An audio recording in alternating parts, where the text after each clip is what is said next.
Welcome to Seat Time, everybody, the off-road show that brings you all the results, news, and online shenanigans that make being online a good time. We'd like to say thank you to Fly Racing for their support of Seat Time. Please go check them out at flyracing.com.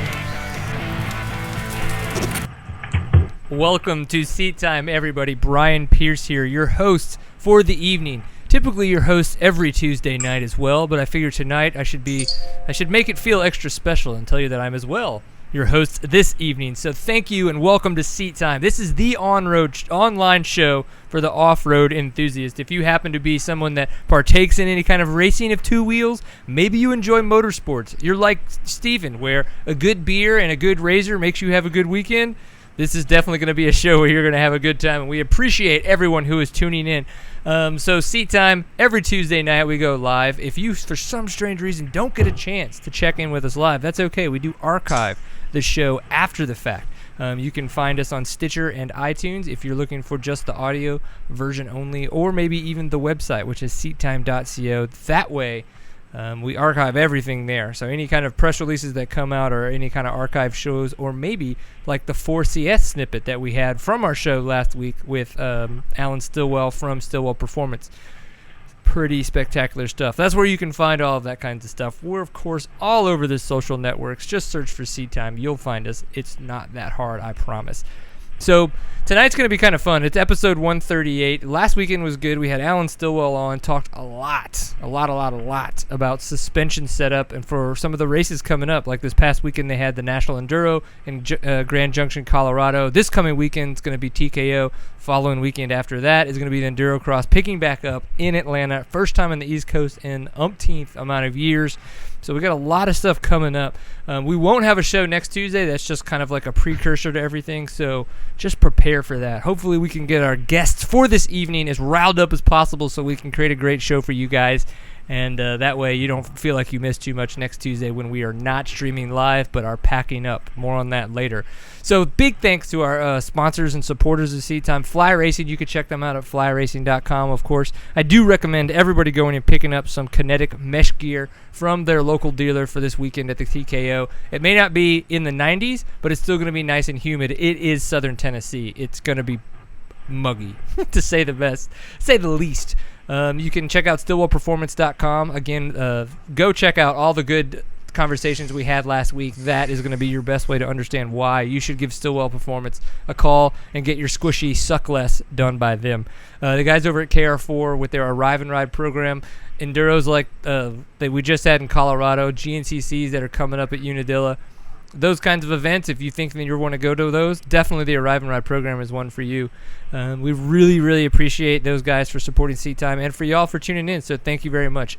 As I mentioned, our guests that are coming on this evening, we've got Mr. Zach Huberty from Innovation Off-Road and Ryan Kudla, who is within, I think, the 19th overall this past weekend in the top 20 of everybody, because that's like overall. That's how overall works. It's of everybody in the event on this evening. So let's just see how everybody's doing. We're on different coasts. This is actually kind of cool. We've got like East Coast representation, complete West Coast representation, and then me over in Texas representation because we're our own country. Nice. So what's going on, guys? How was your evening? It's going pretty good. Just been hanging out, worked out a little bit. Got back from Colorado yesterday afternoon.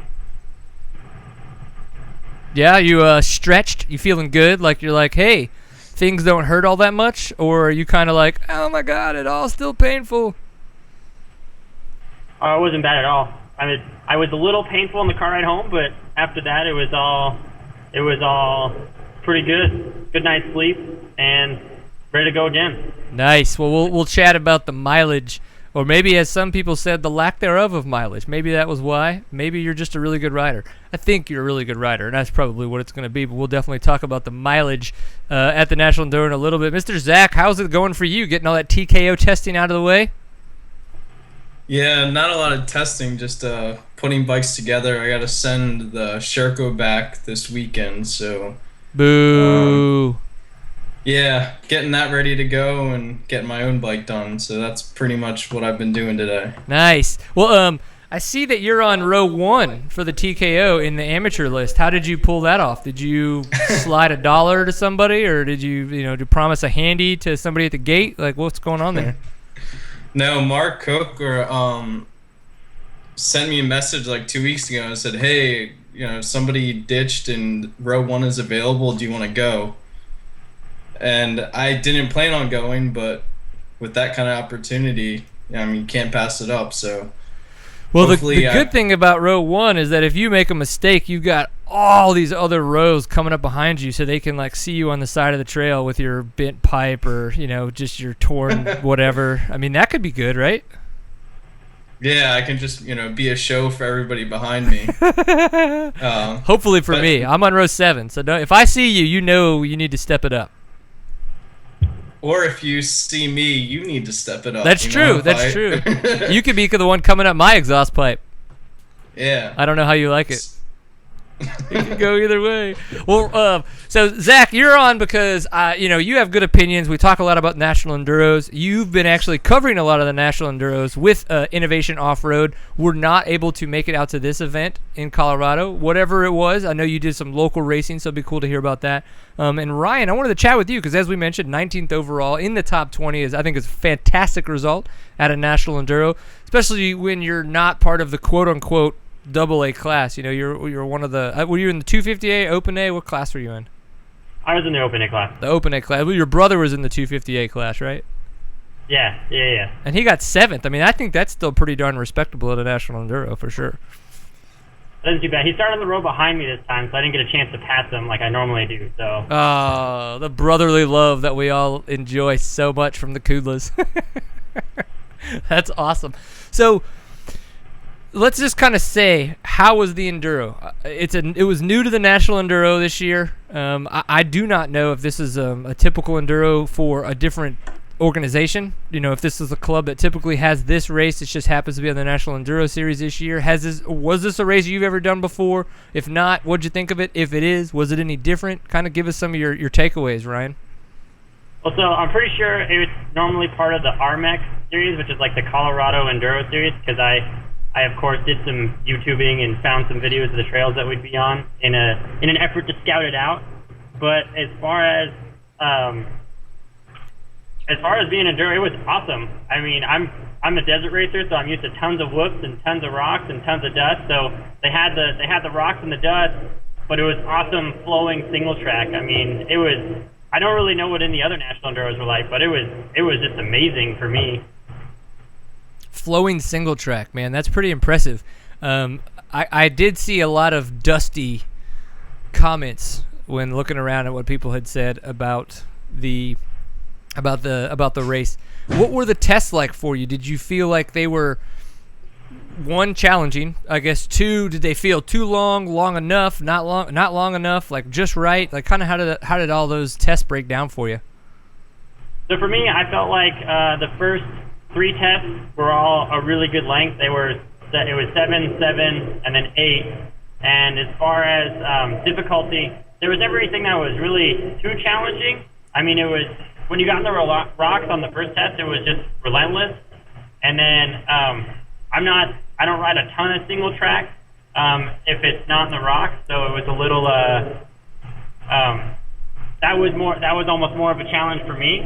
But there were 2 short tests too, and then the last one was the longest test where it's all about planning. When you get to the short test, you just know to sprint your ass off and get through them as fast as you can, and the longer test you kind of get into a rhythm and just try and hold it through the whole entire test. And the last test was actually one of the most fun tests because they had these giant water breaks in like a quad ride trail, and we were jumping 80, 100, 120 feet because they were going downhill, and it was just fantastic.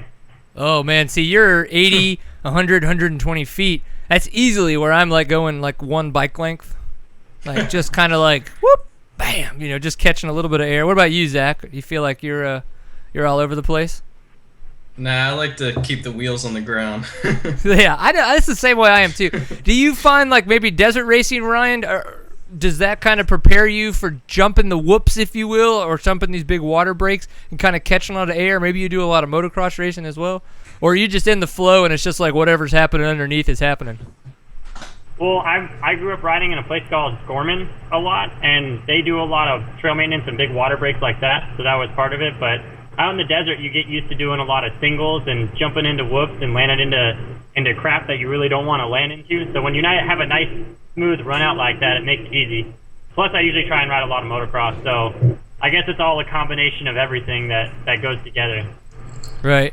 Yeah, I always grew up doing enduros. I mean, that's where it all started for me. So unfortunately, like when I did or would try to make it to a motocross track, I really had no idea what I was doing. So I never grew up with anybody kind of pushing me to do jumps, if you will. So like, I'm kind of like what Zach was saying. It's like wheels on the ground is where I feel a little bit more comfortable. So, but that's okay. I like riding in Colorado. Had you ridden in Colorado before, Ryan? That was my first time. So overall experience then, I'm pretty sure sounds epic, right? Oh yeah, it was super epic. It was, I mean, I can't even describe it. I had a buddy on my minute that we got to after the end of the first test, and he's like, God, I got cramps, man. And I was, what, you didn't drink enough water? No, my face is just cramping because it's so awesome out here. He's like, I can't stop smiling, bro. Oh, dude, I can't even remember the last time I did that. I think I did that a little bit in Baja while we were testing for the Baja Rally. That's riding I haven't done in so long, and that's all the desert riding like what you do a lot of, Ryan. So you probably would have been able to show me a thing or two, I'm sure, while I was out there. I could show you how to fall. I'm usually pretty good at that. You're like, I could show you a big ass dust cloud when I leave you. All right. Well, Zach. So we saw Andrew DeLong kind of come away with the first test win. I mean, and then obviously he got the enduro win as well. But I was kind of looking at the fact that he got 3 test wins. Really, almost came away with the first 4 tests. I mean, that's pretty impressive. I think that's a pretty bold statement that he made, right?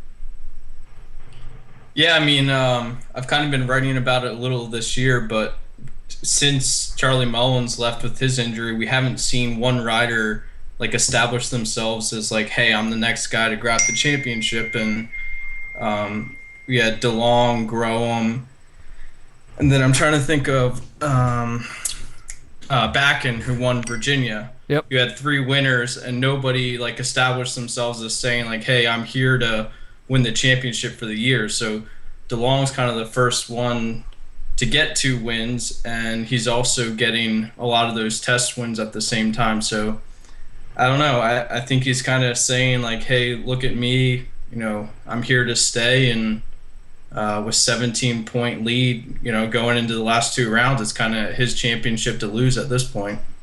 Yeah, that's a solid point. We were just talking about the fact that it sounds like he's not going to be going to the TKO this weekend. Probably, I would imagine, not going to be competing at the Endurocross the next weekend after that. Does it seem like to you that he's kind of focusing on that National Enduro Championship up until the GNCC start back up? I mean, I don't know if it's just that he's focusing or he had talked a lot about when in Michigan about being burnt out and how he had overtrained too much. And I mean, just last week he was down there in Arizona training for ISDE. Then he went to Colorado. So I assume that at this point he's been working so hard that having a couple weekends off is a good thing for him down the stretch and going into South Carolina and the last couple of GNCCs. Yeah. This is definitely something I should know. Let's see when the next GNCC is. Let's see what the schedule says. It's going to be September 6th and 7th, so it's the weekend after Union, South Carolina. That's correct, right? So because South Carolina is the 31st? Yeah, I believe so. Okay, yeah, so then he's going to go into the GNCC series. So I talked to him as well about what you were talking just now about the overtraining. And I think he just wanted to make such a mark that he was just pushing it so hard and realized he did need to step back. So that's a great observation. That could absolutely be why. Maybe the TKO and the Endurocross being they would be fun events. He's kind of learned, maybe I'm pushing it a little too much. Let's back it down, take it easy. Maybe go ride what was it? He bought a new upright jet ski, right? After his it was a snowshoe win. Which win did he get? The snowshoe podium. his first XC1 podium, and then he used his bonus money to go buy an upright jet ski. I think that's a good way to use your bonus money. Yeah, and I mean, looking forward, I mean, he's got a lot coming up with GNCCs, National Enduros, and ISD, and I know as a racer myself, having a weekend off or even 2 weekends, you know, you can get a lot done, and you can also kind of go back to your own social life and not just be so caught up in the racing itself. And yeah, maybe it'll provide a nice break and relief for him. Well, any surprises this weekend for either of you guys that kind of stand out in the results? I mean, Cody Webb was there, and that was pretty cool. Yeah. And I actually caught a lot of flack over it because you called it exactly the way it turned out? In my preview, I said he would get 7th overall, and I mean, I got so many calls, texts, emails, just telling me hey, dude, you're so far off. He's gonna win a test, he's gonna win the race. He has such an advantage. I said, I don't know, we'll see. And I think I got a little lucky in that I predicted 7th and he got that place. But yeah, I mean, it also shows you these guys that race the series, they're good, and they're some of the best riders in the world. And for the best endurocross rider to come in and get 7th, it really kind of gives you some perspective on the series itself. Sweet. Well, I completely agree. These guys are badass. It's just that their National Enduros, I think, is a little bit more specialized. And if they were to, some of the guys that haven't done or maybe don't do Endurocross, took a little bit more time and maybe focused on Endurocross, then they'd be a little bit better Endurocross. But obviously somebody like Cody Webb, he's a great dirt bike rider. It's just that he may not be a great enduro racer. But you can tell with a 7th and a couple good finishes and some tests and some couple times, I think he said that he saw a W and felt like he was going the wrong way, turned around, but then realized he was going the right way in that last test. So little things like that, he could turn it around. What about you, Ryan? Any kind of surprises from this weekend? Maybe any standouts or just big takeaways from the weekend as well, being there at the National Enduro in Grand Junction? Well, I was kind of surprised to see how bad Mike Lafferty did, but I heard he struggled to kind of get into a rhythm. And it was kind of funny to see Ryder beat Mike, because I don't think that's happened yet. Or I'm not. No, do you know it that? hasn't. Oh, nice. And then Axel Pearson was out there, who I know is super fast, and he ended up falling off the trail. So I thought the results were a little bit mixed up from what I expected. But the big takeaway for me was that these guys are really fast. I mean, I was looking at my test times, and all my test times are double what the pros are, except for the last test. And it was depressing, and it was encouraging at the same time, because it just makes you push that much harder. And we were talking about on the ride home, and it's and it's just the thought, if I can save a quarter of a second in every turn, each test had 500 turns, so a quarter times 500, you save. I can't do simple math fast. You're too much of a professor. Yeah. I can do some quantum mechanics, but simple math, nah. So it saves you 125 seconds each time, so roughly 2 minutes, if you can just be a quarter of a second faster in every corner. All right, well, that's what I'm going to aim for at the TKO. A quarter of a second faster over every rock. Exactly. I don't want to I don't want to do that math, though, because there's a shit ton of rocks. Yeah, I mean, that's a great point. It was just an awesome experience all the way around. It was really, really, really fun, and just to get to ride with those caliber riders. And I was right going back and forth. The guy in the minute in front of me was the guy that finished a second behind me, and we weren't shit talking between each test, but we were joking around every time. He's a local, so every time I asked him what was on each test, and I love getting back to. I got really involved in the management of our local racing series, and I just love getting back to races where I can just show up, hang out, barbecue, race, and have an awesome time at an awesomely run event. Good. Well, that's good to hear that you think the National Enduros were run really well. I typically think that they're run very well. I think some of the times when people have issues, if you will, with the National Enduro is unfortunately with what the clubs are in charge of. typically, which is all the stuff that's done before any of the NEPG guys kind of take over, if you will, for the weekend, or maybe even the week before as they kind of start to get there and get set up.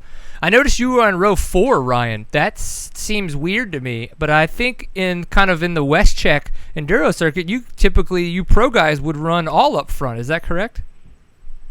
Well, it depends on the local district. At AMRA, the AA guys, I think, start at 1 and then go from there. In District 36, they start at 5 and then go up from there. And then in the District 37 series, there's no AA class, so you're just kind of wherever you pre-enter.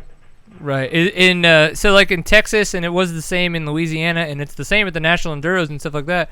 The pros or the fast guys are like in the 20s. Is there a reason that that's not the case out there in the deserty enduros? Is it the dust? I think that might be part of it, especially I know I raced the WestCheck series, and out in AMRA, we did one in Wickenburg. It actually used to be a national enduro a little while ago, and being on one, we started at 8 in the morning, and the dust was just unbearable. We dropped into a sand wash, and you just couldn't see if you weren't on row 1. So I think they put you further up just to be more advantageous, as most of the trails are burned in anyways. And I like being on early rows. I don't like passing as many people. And all the trails seem burned in there, so it didn't really seem like it was a big disadvantage to be up front. Interesting. Yeah.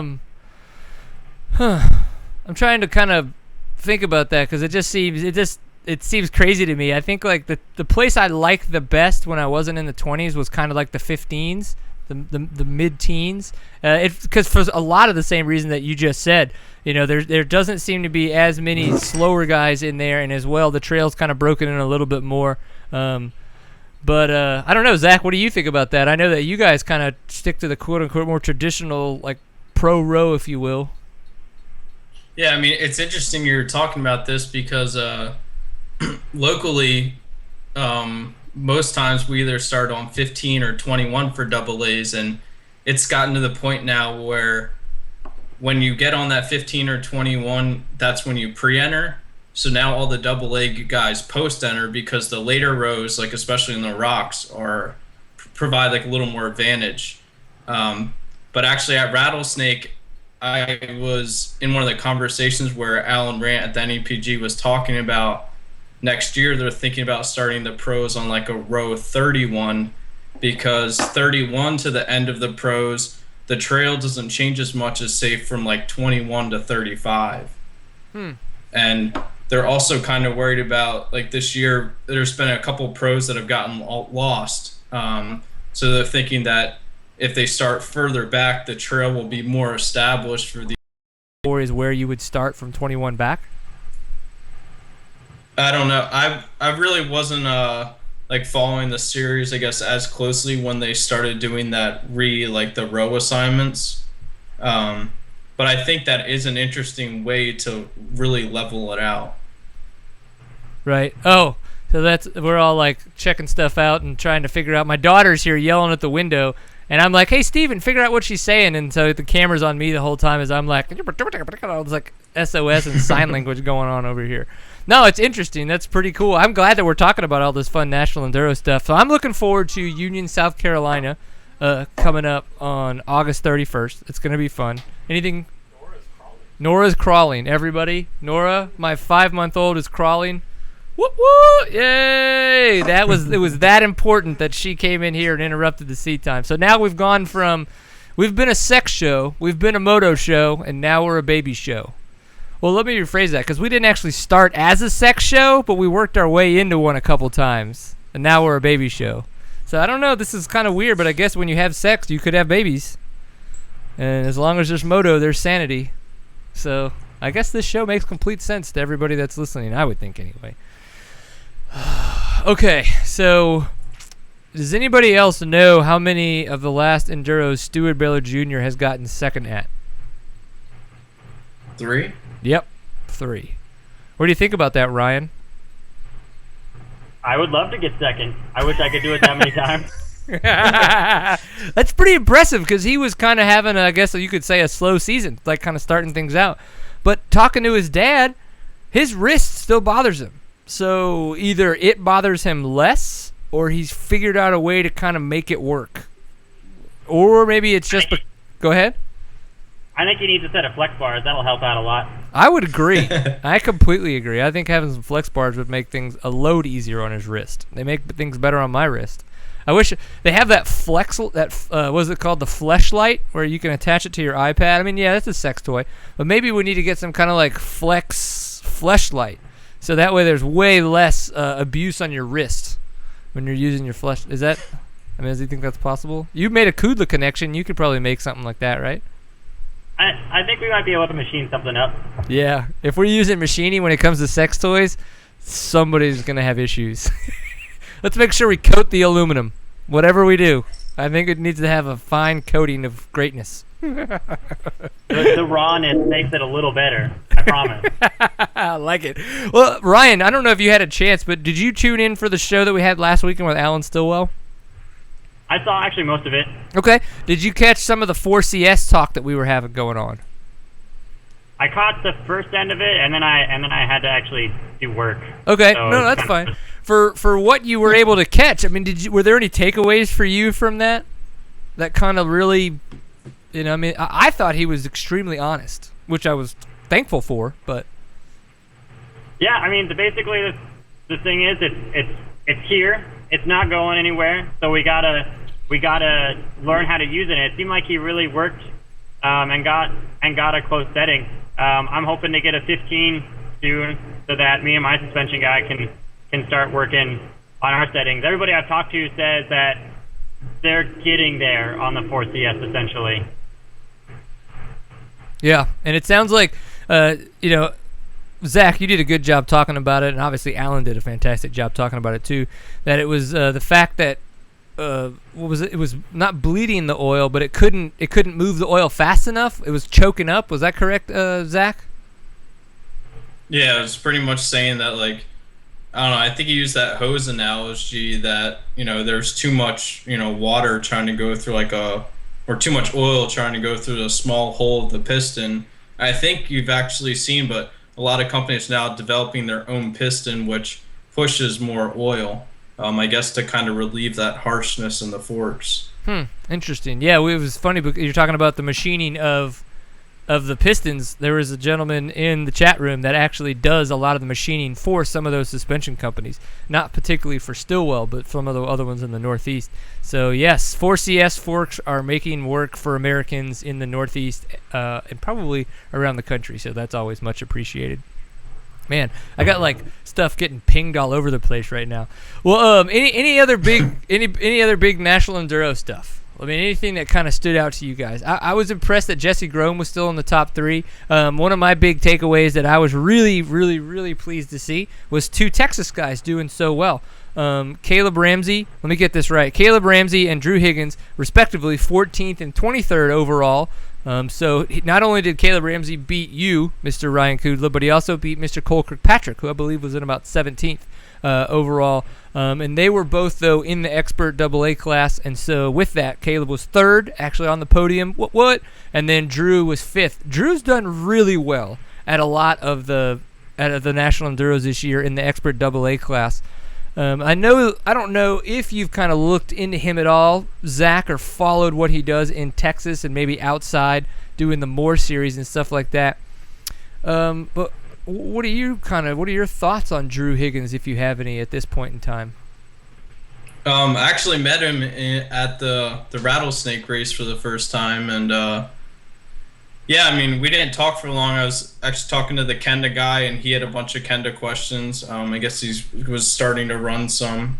But as far as like visually seeing him, I mean, he's a talented rider, and he really isn't far off of Craig DeLong. And he's kind of one of those riders right now that's in like the DeLong shadow, because Craig keeps winning these expert races, and then Drew is most times second, and maybe doesn't get as much, the spotlight, but he's definitely talented, and I think he's going to be one of those pro riders. I mean, if he goes pro next year, he'll be one to watch in the future. Very cool. Yeah, and that was going to be my next question is, what would his future look like? You know, there's guys like Brad Bakken, who kind of have an enduro-only deal. But really, there aren't too many more. Nick Farringer, but he's kind of OMA as well. Ryder Lafferty. But I see both of those guys right now, unless there's something else going on behind the scenes, kind of staying there, and probably less of an opportunity for something to open up. I mean, if he were to go into the pro class that next year in the National Enduros, he would probably be on a complete privateer, however he could fund it, kind of program, don't you think? Yeah, and I mean, I think that's kind of becoming the reality of off-road, is that a lot of these riders, once they go into the pro class, they're going to have to, do their own thing, do the privateer way. And, I mean, look at Air Group. That essentially started as a privateer team, and now they're getting support from Husqvarna. So I think somebody really needs to start, these different small foundations, and if they can acquire the right riders and take them as they go up the pro ranks, that team then is going to grow themselves, and that's the only real way to get different spots available for these riders. Right.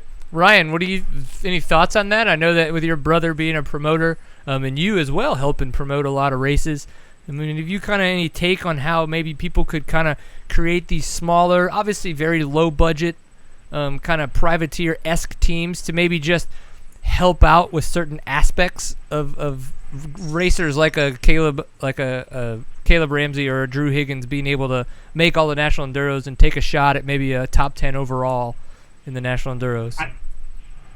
I think from that kind of standpoint, I don't see a lot of people that want to get involved that way. It really takes to start with a small team. It really takes someone who has been involved in it before or has been doing something in the past. Because I think Air Group originally started helping some of the ISE effort.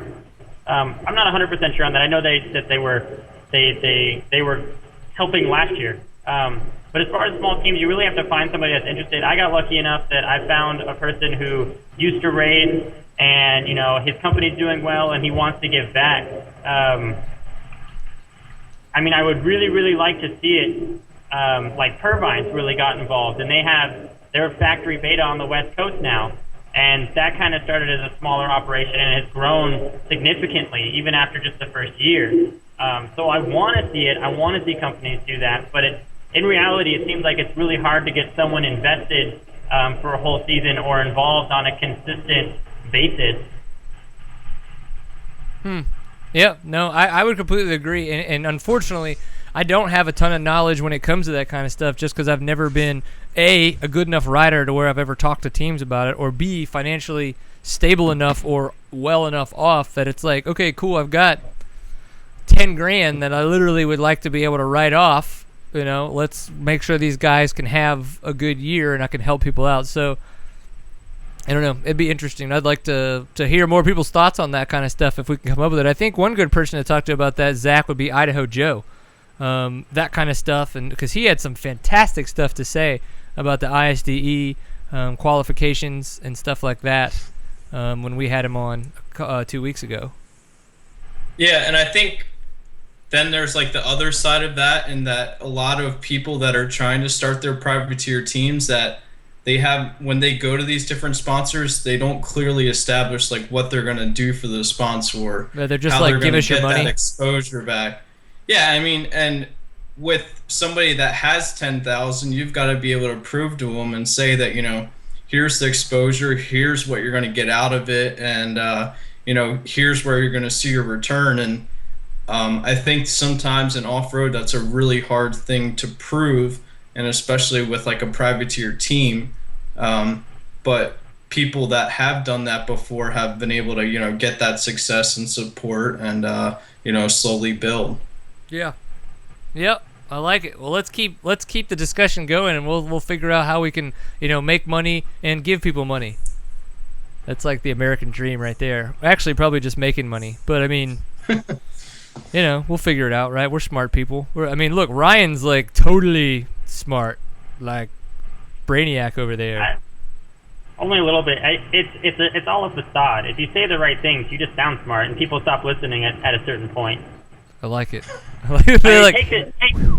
Take this for example. So I'll tell you what I do, and let's see where I lose you. Okay, so I'm an NMR spectroscopist, and we're researching tryptophan synthase to determine its mechanism of synthesis for tryptophan. And if we determine the mechanism, we can produce drugs that will essentially stop bacterial infections, because we don't make our own tryptophan, but bacteria does.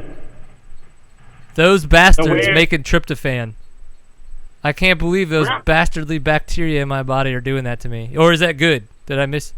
So we want that? We don't. No, we don't. I don't know. We express tryptophan in E. coli, so you don't really want E. coli, right? Nope. From what I understand, I don't want that.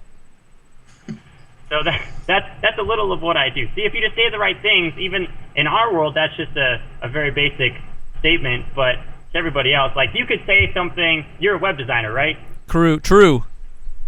If you said something about web design, you would probably lose me in the second sentence. That's true. Maybe. It's all just a little bit different, right? Well, I'm going to say yes, and we're just going to go with it, because then I don't want the chance to try to sound smart, because then everybody's going to figure how quickly this is going to go downhill. We don't need that happening, because I'm the host. I'm supposed to know what's going on here, right? Right. Well, Ryan, I don't know if you need to keep working or if you need to drop off or anything like that. We're going to kind of change gears a little bit and start talking about the TKO that's going to be coming up. You're more than welcome to stay, but I just didn't know if you had plans, or if you had dinner or work or whatever. That's good. I should probably get back to work. Actually get some results for the boss. All right. Well, make sure you help me out and get rid of all my tryptophans. We're working on it. Soon. All right. I'm over here in Texas waiting, and you are holding up my lack of my ability to get rid of these bad boys. All right. I'll let you know as soon as we have an answer. All right. Zach, are you ready to get rid of your tryptophans? Yeah. Yeah. E. coli gone. I don't. Is that not a good? Is that not a good science joke? No, that was perfect. I was just laughing, so I didn't know where to go to next. I don't know. Yeah, you're like in awe. It's just completely baffled, if you will. Well, cool. Well, we really appreciate it. Again, congratulations, dude. 20th overall at a national enduro is fantastic. I think that's a result to be extremely proud of, and I'm glad that you were able to talk with us and share some time again, man. All right, awesome. Thank you for having me. Hell yeah. We'll go tryptophan it up. I'll try. We want to kill E. coli, not the tryptophan. We like tryptophan. Oh, we like tryptophans, but we need them to get... I totally fucked that up. There's just no way... No way to clear that up. Sorry, everybody. I did not mean to tryptophan your E. coli. All right. It's okay. It's okay. If you stop now, you'll stop embarrassing yourself. No, so. It won't ever happen. Damage has already been done. Yeah, we're in. Thanks, dude. We'll chat soon. All right, no problem. Talk to you later. Later. All right, Zach. So I saw you got some really good fly racing gear for the TKO coming up. Yeah, just got in some kinetic mesh gear the other day. Nice. So you're expecting to be nice and not as humid? Yeah, I mean, up here it's been like 85 to, I don't know, 90s humid, so I'm getting used to it, but definitely having some vented gear helps out in the long run. Oh, I would agree. Yeah, I'm really looking forward to wearing my fly racing gear as well at the TKO. We do have to mention that fly racing is a huge supporter of Seat Time. Yes, we wear fly racing, but we wear it because it's really good gear. It's the best vented gear on the market. Believe me, being from Texas, I have tried them all. Very appreciative for the effort that they put into making their kinetic mesh gear so good and close to indestructible. It is mesh gear. It's dirt bike gear. We hit crap in the woods. Stuff can happen. But they're also really good about that stuff, that stuff as well. Being able to have a customer service team behind the products that they do sell. So go to your local dealer if you're coming to TKO, or even if you're just riding the heat. Make sure you go check out the kinetic mesh gear and support fly racing because they support us. So that's a big portion of our saying thank you. They're a good time. And Zach, what other kinds of stuff have you been doing getting ready for the TKO? I have a couple that I think you have been doing, but besides that, I want to know what you think you've been doing. I mean, I really haven't had a lot of time. So, last week I did some suspension testing, with a local guy that's helped me out, Drew Smith. So we spent, a whole afternoon testing 2 sets of suspension there, and I'm feeling confident heading into TKO that I've got a good setup, and then talked to Mike Tosh at Kenda and got a few Kenda tires in to try out this weekend. And this is actually the first time that I've run Kenda tires in probably like 2 years. So it's gonna be a learning experience, but based on talking with Mike, I think we found some tires that are similar to what I've been running before, and if not better. So yeah, I'm pretty excited. Very cool. It's funny. One of the questions I had is I wanted to ask why the Washougal front tire. So you've got the prototype rear tire that we'll talk about in a second, but then what about the Washougal front tire? Why pick that one over, say, maybe the triple sticky? Basically up here, I've been running the M59, which is made by Bridgestone, and that's pretty much the go-to rock tire of the Northeast, whether it's muddy, rooty, rocky.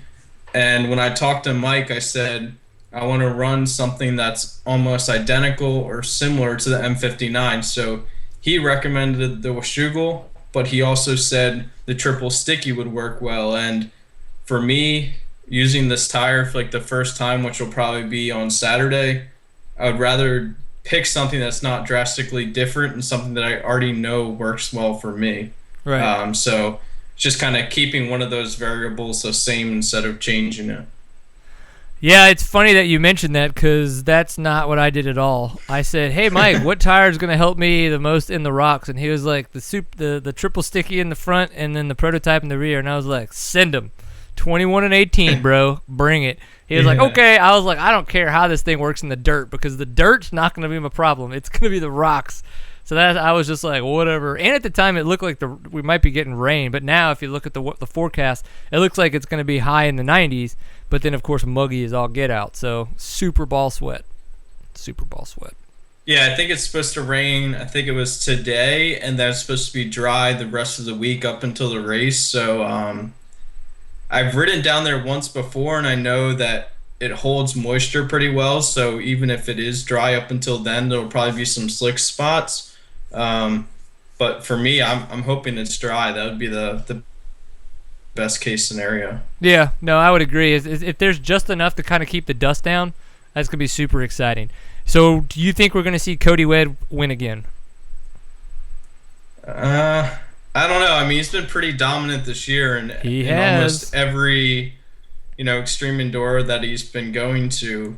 But if you look at Taylor Robert lately, he's really picked it up, not only in the ISD side of, training and works, and I think he did an OMA, and I mean, I think right now that guy's got a lot of momentum behind him, so I guess only time will tell. Yeah, it's funny. That's exactly kind of what I had in my notes, is that I think Cody Webb has the best shot of getting another title, to be honest. But the one person that I definitely think is going to be out there giving him the most grief, if you will, if not potentially beating him, is going to be Taylor Roberts. For all the things that you mentioned, he's been doing so well. He hasn't had the Endurocross season that I know he was looking for, but they've been on such a big break that he was able to go do Erzberg, where he did pretty well. Especially, he even competed pretty much against Cody Webb, like in the last 100 yards, where they thought they needed to race to the arch, but they didn't. And then, of course, going to the OMA and winning there.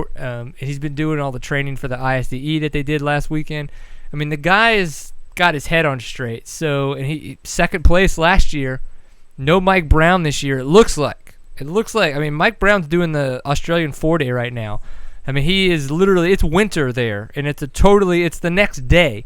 So if he were to come back, he would have no time to acclimate. I mean, that just doesn't make sense that he would fly back in specifically to try to compete at the TKO. I mean, do you think he would? I don't know. And with I texted Craig DeLong today to find out if Andrew and them were going down, and they said no. So I figured that if he isn't going down, then the sprinter probably isn't going down, and then again Mike Brown probably isn't going either. So I'd say it's probably a safe bet, and I haven't seen a PR come through from TKO saying that they were confirmed to race. I've only seen the Yamaha guys and a couple of KTM guys and Colton Haker so far. Yeah, I have an explanation on that. I asked about a confirmation on a list They said they only have the invited riders list currently, which is on the website, because of the fact that so many riders do tend to wait to the last minute to kind of confirm that they're coming. So making a list like that would be very tough, is what they kind of told me. I was like, okay, that makes sense. I mean, that sucks for them, but it makes sense that that's kind of why they haven't put out a confirmed, pro rider list, if you will, for Sunday. So there's always that. Wow. Yeah, and I don't know. It seems like this year, maybe, I don't know if there is or isn't a lot more hype around the event. But like, you would think that some of these riders would be really keen to go, but I guess a lot of them have other stuff going on or other plans, or maybe they just don't have it in the budget to attend this race. Yeah, we've been kind of helping out actually a little bit, myself and Mark Cook, with kind of helping them promote a little bit. I was like, man, you guys need to get an Instagram account together. We need to start moving this along. So him and I have been kind of helping them try to organize that. Unfortunately, taking the reins is a much different scenario than just kind of giving suggestions, if you will. So maybe one day, but if that's the case, I'll let Cook run it. I have enough going on, believe you me. Apparently my 5-year-old's crawling upstairs. So God only knows what else I'm missing out on right now. Liam could be going to college next week. I don't know what's happening. It's insane around here right now. I wanted to know, one of the things that I thought, I was kind of looking around, Corey Graffunder. I think he could be another standout rider. Now, he was on the podium last year, 3rd place. He's been doing a lot of extreme enduros on the Huskies. I don't know what bike he's going to be on, because he was supposed to be riding Shercos, but he didn't get one in time for a bunch of races, so then he was riding Huskies, and then he went overseas, didn't ride a Sherco there, so he was riding Huskies, then got invited by Husky to do Romaniacs, did it again on a Husky. So what bike is he going to be on if he does the TKO? I have no idea. I have no idea either. And it's the cool Stucky's backyard, so if there's a Sherco around, he should be riding it if he's still with them. Yeah, I'm not sure how that whole thing went down. I was surprised myself, because at the one Endurocross, he showed up on a KTM 4-stroke, and then when he went overseas, he was on a Husky, and then at Romaniacs, he was on like a factory Husky, like one of Graham Jarvis's replicas. But I don't know what he's doing here. I'm guessing that both him and Redmond will probably be on KTMs. I don't know if they're still doing that like Dirtworks team type of deal. Yeah, I don't either. It'll be interesting. I know there was, I really haven't followed it as closely as I should have, but I'm really not sure. Me neither. But hey, I'm looking to see about Max Gersten too. Max Gersten at Endurocross has done a lot better. At X Games, he did really well, top 10 at the National Enduro. I think he's going to be a top 5 contender, honestly. I think he could do it. I don't know about podium per se, but I think he's picked up some momentum, got a little bit more confidence. Maybe he's been working on bike setup. I know Alan, obviously, with working with Cody, they've done such a great job with those betas. So I would assume that Max is getting a lot of that. Max does a lot of the work for Alan, or did anyway. I don't know if he's still working in the shop. But so they know what they're doing. So I would expect a good result from him. Yeah, and Max is also on that new Beta 350, the one that has EFI, and I think that was the one that he got 5th at. Was that? I think that was X Games where he got 5th. Yes, that's correct. I did a shot with his mom at the after party because of that. Cool. Yep. And when I say shot, I actually watched his mother lift the bottle up and pour vodka into her mouth, and then she handed me the bottle, and I did the same thing. And I was like, that's a bitchin' mother right there. I was like, hell yeah. But that was when we were, I had just met his parents, and I was like, well, how excited are you about Max getting his best Endurocross finish? And that's when she was like, this excited? She grabbed the vodka bottle and was like, I was like, hi, Mom. I'm your long-lost other son. Let's hang out. Yeah, and then we got Mark Cook in the chat room talking about Max Gersten. We're already there, buddy. We're already there. You're delayed, bro. Totally delayed. What the hey? So then we got Union, South Carolina. Well, we're going to have TKO this weekend. The weekend after that, we're going to have Atlanta Enduro Cross. And then the weekend after that is Union, South Carolina. And then the weekend after that is the GNCCs at Unadilla. Did we get Unadilla right? I know it's... I got the date right now because I looked it up, but then I forgot what freaking... Yeah, Unadilla. The 6th and 7th. So, I think we have a lot of racing coming up, dude. Yeah, it's going to be busy, and I mean, I think you've already noticed it, but even like with ISDE at the end of the year, it's even later than it was last year. And right, being in November, yep. The season's long, and I didn't think about this until now, but a lot of contracts are ending, you know, in that October, November range, and it'll be interesting to see where some of these riders are at ISDE, because technically if they're off the team, like what bike will they ride, or if they're starting on a new team, you know, they could be on a different bike, which may kind of change things up a little bit. Let me guess. Is one of these riders that you're talking about Zach Osborne? Oh, I wasn't thinking of him, but yeah, sure. Because think about it, he is a motocross rider, races for Geico Honda. Geico Honda apparently is not happy with how much off-road riding he likes to do. They're too much of a liability. You know, he's paid to be a supercross motocross racer. So the talks have been that he would be going to a brand, or he has been talking to a brand, that would be much more supportive of his off-road habits. So, I mean... Which is supposedly Husqvarna. Right, supposedly. But, and then you're like, well, does that mean it's the new the Rockstar Husqvarna team that Jason Anderson is on? So he's going to be a 250 rider again on that team?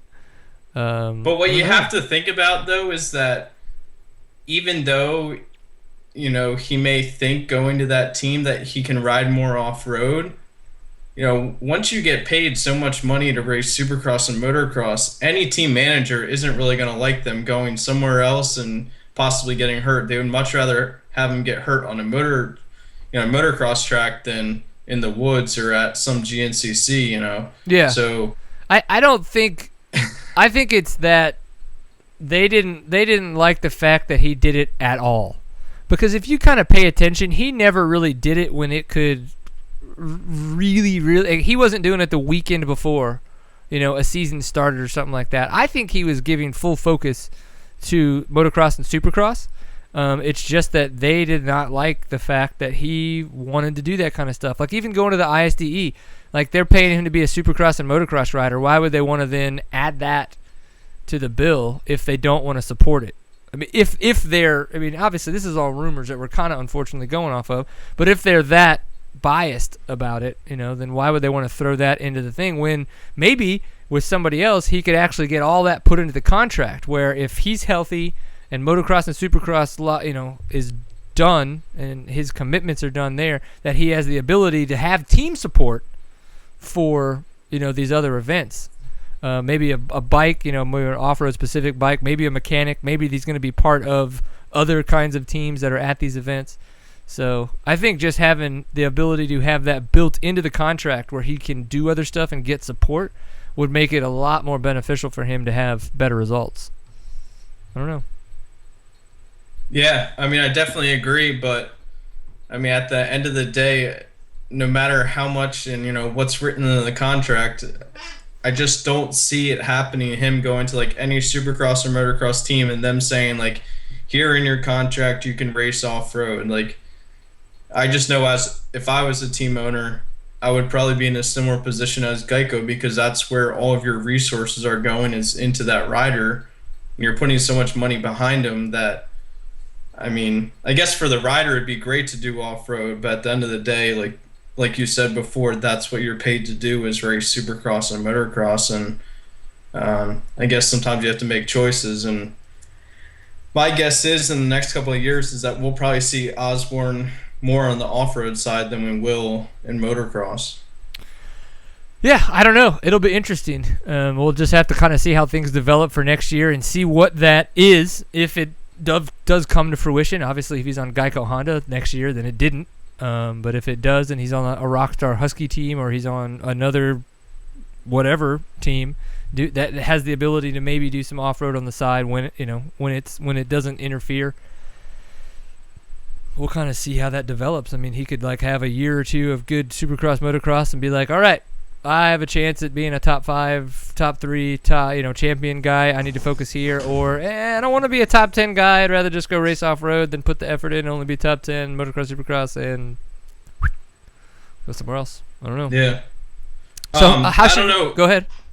I was going to ask you, I didn't know if you were surprised, kind of like I was, about them doing that whole ISD training week with Destry Abbott. I was surprised when I saw the pictures and heard that it was happening, and I was super stoked. That is so smart. That shows the commitment that those guys have to this, and we have Kurt Caselli to thank for that, because if he hadn't have got into it in the mid 2000s and started to really show his patriotism, if you will, his commitment to go into the ISDE to put on a fantastic event and do the best that he could. If he hadn't have been around to instill that in these guys, I think we kind of would still have the kind of, the I don't want to say half-ass, but the kind of a team with less purpose, if you will. And right now they have a purpose. Their purpose is Taylor Robert wants to overall the ISDE, and they want to win the World Trophy Cup this year, period. And you can tell. I mean, they are putting in the effort. And, it sounds like talked to Auntie a little bit, and it sounds like every year, they're still learning. Obviously, like Auntie's only been the team manager for 2 or 3 years now, and so the KTM budget changes just a little bit, and it gets a little bit better every year. So he's able to help the whole team, not just the World Trophy, the World and the Junior and the Women's. Like he's actually able to give more and more money every year to the club teams as well. It's just the biggest problem this year. There's these crazy taxes for shipping stuff into Argentina. So what typically might be like a $10,000 to $12,000 endeavor for a club member may now be somewhere between the $15,000 and $20,000 because of all the taxes that is going to come into just to get their big old crate of bikes and crap into the harbor and past customs. So yeah, it's interesting that you mentioned that, because I'm not sure who I was talking to about ISD, but they had said that it was almost cheaper to rent their own plane to fly to Argentina than like buy plane tickets through, an already existing airline. That for them, they could almost like rent a team plane for the, that time that they needed to go down there. Right. And it would be cheaper than having to, go and buy tickets. Well, I don't own a private jet, and if I did, I would do my best to let those guys use it. Yeah. I mean, and if I had a private jet, it probably would fit 4 people. So I don't really know how much help it would be, but it would be there for you guys for sure, man. One day, right, Steven? Yeah. Which 4 people would you fly? Oh, well, okay. Am I going or not? Am I one of the 4 people? Oh. So then who were the 3? This year I'm not going, so we'll just say I'm not one of the 4 people. We're gonna let them use it. Auntie needs it. Auntie needs it. I think at this point I kind of agree that Taylor Robert is like on par. Like he could do it. Like he could totally overall this thing and help bring the team there. So I would do Taylor Robert. I would pick, and then I would pick a random woman and a woman rider, not just random woman off the street, and then a random club rider. I would. That's how I would do it. I think that sounds fair, because it's one from each kind of discipline, and then it also, it's not really taking favors. I don't think. Is it favorites? Would it be? I don't know. Maybe if I went around and tried to find the woman with the biggest boobs or nice butt, then it would be favoritism. But since it's random, I think we're good, right? I mean, it's fair. So now I got to get a jet that seats at least 4. That sucks. And we're making way too many plans here for money we don't have. Oh well. Okay. Yeah. Holy shit! We're just finding out about an industry after party at the Endurocross. I'm not going to say where or when, because I don't know if it's that kind of public knowledge, but that's what's going on in the chat room right now. So that's why I love the chat room so much. They're just good people. Oh. So that could be fun. we do have a plane to catch Sunday morning to get back home. But hey, I've been on a plane hungover before. And it's interesting because I guess when that event first started, I thought that they would really attract some of these, European riders, like say David Knight and like an Alex Salvini or just some of these different Euro riders. You would think that they'd be, come over to do this extreme event, but maybe it just isn't quite big yet, or maybe something about it doesn't pique their interest. What about travel? Where's the closest airport? That could be a big part of it. Logistically, it's just, why rent a car and drive 4 or 5 hours with bikes and all this other crap? Like, it just doesn't. Yeah. And maybe the payout, too. It doesn't. Nashville or Atlanta, I think, would probably be the two closest, biggest airports. Oh, and it's exactly what you were talking about, too, about, say, somebody has $10,000 and they want to do this team. Well, what are they going to get for it? So what is Graham Jarvis's team going to get for bringing him over here if he wins? They're not going to get any TV coverage. They're not really going to get any kind of, they may get in some kind of after coverage video that, somebody like a Jason Hooper or Daniel Ingvall would put together. Ingle, but you know what I mean?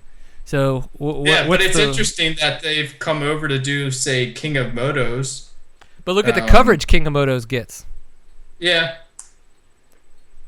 Yeah, so maybe that's the factor that's not there for their team to say, hey, come over. And I know David Knight was supposed to come over before the whole Sherco split. He was actually going to come over and race, but with everything that went down there, that's not going to happen. Yep, it's interesting. So what that means is you and I are going to talk to Jessica and some of the other people at the TKO Center, at the Trials Training Center, and we're going to figure out how we can blow this shit up for next year, right? Yeah. And then we can go buy our fucking jet. I like it. We're making good plans here, I think. Well, cool. Well, dude, what else? You got anything else to talk about? If not, we could wrap her up early. I'm okay with that. Apparently, I have a daughter crawling upstairs. I should probably go check in on that. But tell me what you think.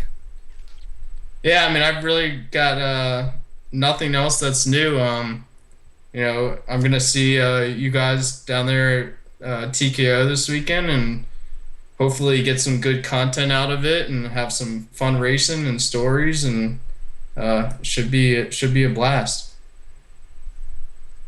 Oh man, now we got people in the chat room talking about being able to watch pro motocrosses 15 minutes from their house. Well, our chat room has way too much more fun than we do. This is ridiculous. The heck? We got private parties. We got motocross happening down the street from their house. This is Texas. They took Freestone away from us after 2012. We got nothing.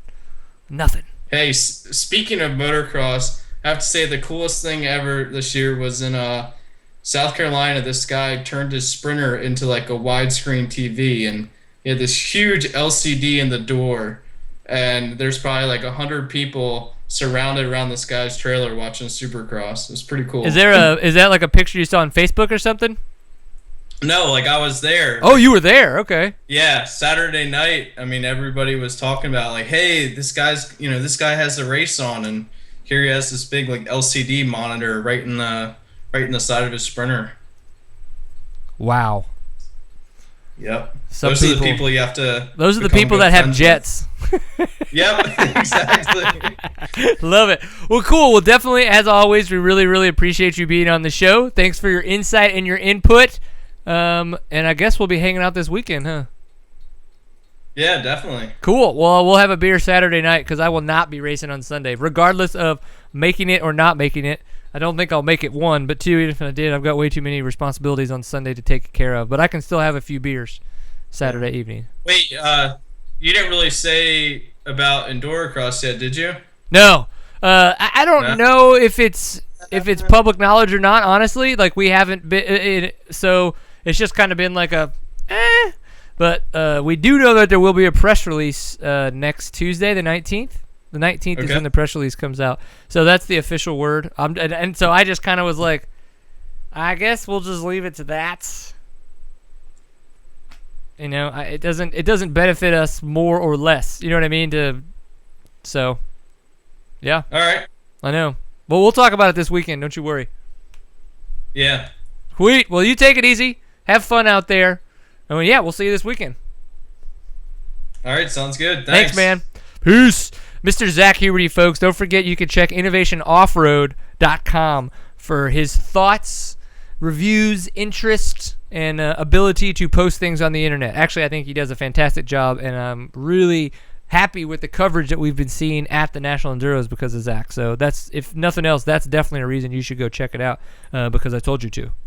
I think that's pretty good, right? Yeah, let's go with that. We watched Monster Cup on the side of a dude's motorhome at Cross Timbers last year. See? Yeah, that's pretty good. That's way you're just notified when we upload videos or maybe when we're going live, things of that sort. Of course, Stitcher and iTunes, you can subscribe there to get updates of this as a podcast, audio only, so you don't have to stare at my face, which for some of you, I can imagine that's probably the way that you prefer it. Totally understand with that. We will not have a show next week. As Zach was alluding to some stuff, we've got a lot of stuff down the pipe for next week. Not touching anybody's pipe, but there will be a lot going on next week, and so we're going to take that time to organize ourselves and get ready for what's coming up in the future. Definitely pay attention to the internet. I guess it's going to be announced soon at some point. Maybe. We'll see what happens. If nothing else, we really appreciate everybody paying attention, for being in the chat room, for being so cool. We will be sending out a tweet here shortly for someone to win some tickets to the Enduro Cross round in Atlanta. So thank you very much, everybody, for tuning in. Anything I missed, Steven? All right. Steven Rice, Ground Force. Go follow him.